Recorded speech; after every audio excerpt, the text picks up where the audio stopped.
გრძელდება მოკლედ წინა საახალწლოდ ადამიანების სამსახურიდან გაშვების პრაქტიკა.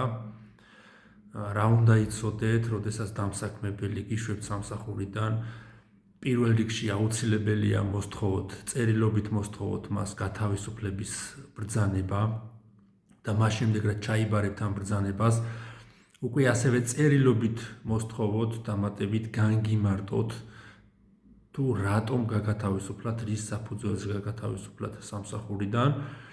მას შემდეგ რაც ჩაიბარებთ ამ განმარტებას დამსაქმებლისაგან, უკვე გაქვთ ერთთვიანი ვადა, რომ მიმართოთ სასამართლოს და იდაოთ თქვენი შრომითი უფლებების დასაცავად.